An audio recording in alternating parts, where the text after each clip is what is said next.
Hello all and welcome back to my channel. My name is Chandramani Pandey and thank you very much for watching my other videos.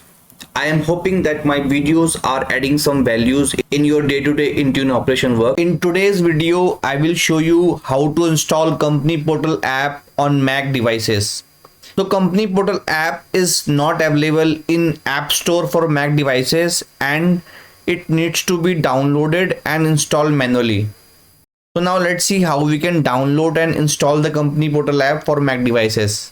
Within Microsoft documentation, if we go down, we can see that we have a link to download the macOS Company Portal app. So I'm going to click on enroll my Mac, and now it started downloading the Company Portal app for macOS.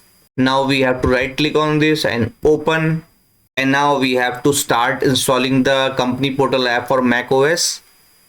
So I'm going to click on continue, and then we have to accept the license and click on continue.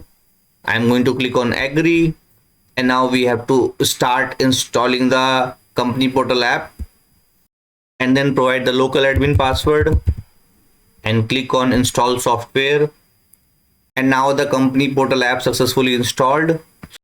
I hope this is an informative video for you. Thank you very much for watching this video.